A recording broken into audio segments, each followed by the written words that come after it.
For years, there has been instability in the office of NDPP.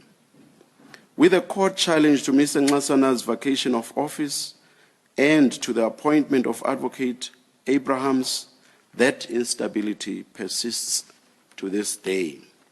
The sooner it is brought to an end, the better. An order that has the effect of prolonging the instability cannot be just and equitable. Allowing Mr. Nxasana to return to office would have that effect. The rule of law dictates that the office of NDPP be cleansed of all the ills that have plagued it for the past few years. It would therefore not be just and equitable to retain Advocate Abrahams, as this would not vindicate the rule of law. Among other things, the court also said, the rule of law dictates that the office of the NDPP be cleansed of all the ills that have plagued it for the past few years. I decided to appoint Advocate Shamila Batohi as the new National Director of Prosecutions. Shamila Batohi, NPA, Legacy, History, Leadership, Instability, Introduction, the NDPP, and a History of Contestation. Since its establishment in 1998, the National Prosecuting Authority, NPA, has occupied a central but often unstable position in South Africa's constitutional democracy. The Office of the National Director of Public Prosecutions, NDPP, created to be independent and free from political interference, has instead been marked by frequent leadership changes, court battles, suspensions, and credibility crises. This essay traces the chronological history of NDPP appointments, culminating in the tenure of Shamila Batohi, and evaluates how this instability shaped her legacy. NDPP History of Appointment, a constitutional ideal under pressure. The NDPP is appointed by the President in terms of Section 179 of the Constitution, with the expectation of independence, security of tenure, and professional competence. However, court records, commissions of inquiry, media investigations, and academic analysis consistently show that political pressure and executive interference repeatedly undermine these ideals. Bulelani Nkuka, 1998 to 2004, the founding era. Bulelani Nkuka was the first NDPP of Democratic South Africa. His tenure established the institutional foundations of the NPA, but ended amid controversy following allegations of political bias related to the prosecution decision involving then-Deputy President Jacob Zuma. Although Nkuka was later cleared by the Heifer Commission, the episode planted early seeds of mistrust around prosecutorial independence. Vusi Piccoli 2005-2007, Independence versus the Executive. Vusi Piccoli is widely remembered as one of the strongest defenders of NPA independence. His suspension followed his decision to authorize the arrest of National Police Commissioner Jackie Salibi. Despite being largely vindicated by the Ginwala inquiry, Piccoli was dismissed, reinforcing the perception that independence carried personal and institutional risk. Mekotedi Mchi, 2007 to 2009, Acting Leadership and Crisis Management. Mekotedi Mchi served as acting NDPP during one of the most turbulent periods in NPA history.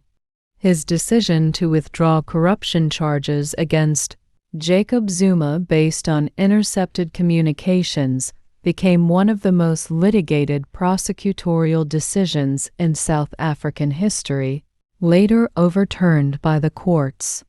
Menzies Simlane 2009-2011, unlawful appointment.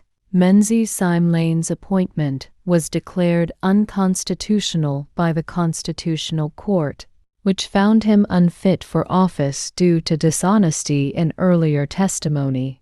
This judgment significantly damaged the credibility of the executive's appointment process and the NPA standing. Namkobo Jiba, 2011-2015, Acting Authority and Legal Reversals. Namkobo Jiba held senior acting roles during a prolonged leadership vacuum. Multiple court judgments criticized her fitness for office, citing irrational decisions and misconduct. Her eventual removal followed sustained litigation, underscoring systemic governance failures. Mzolisi and Zasana, 2013-2015, Settlement and Exit. Mzolisi and Zazana's tenure ended through a controversial settlement with the presidency, later declared unlawful by the courts. This episode further highlighted executive overreach and deepened institutional instability within the NPA. Silas Ramite, 2015-2018, Prolonged Acting Leadership. Silas Ramite served as acting NDPP during the height of state capture. His period in office was characterized by institutional paralysis, declining public trust, and limited prosecutorial action against high-level corruption. Sean Abrahams, 2018-2019, Final pre-Batohi collapse. Sean Abrahams's appointment was also set aside by the courts as invalid. His tenure coincided with widespread criticism that the NPA had been captured and hollowed out, reinforcing demands for comprehensive reform. Shamila Batohi, 2019-2026, Restoration amid ruins. The appointment of Shamila Batohi marked a deliberate break from a decade of instability. With no prior association with domestic factional politics and significant international experience at the International Criminal Court, her selection followed a transparent process endorsed by the Constitutional Court. Batohi inherited an institution weakened by years of unlawful appointments, acting leadership, skills erosion, and public distrust. Her tenure focused on rebuilding institutional integrity, restoring prosecutorial independence, and pursuing complex state capture cases within the bounds of due process. While progress was often criticized as slow, court records and independent analysis acknowledge the structural damage she inherited and the legal complexity of rebuilding a prosecutorial authority after systemic capture. Evaluation of the NDPP history. The NDPP history reflects a pattern of politicized appointments, executive interference, and judicial correction. Courts repeatedly served as the final guardians of prosecutorial independence, setting aside unlawful appointments and decisions. This instability weakened morale, delayed justice, and eroded public confidence.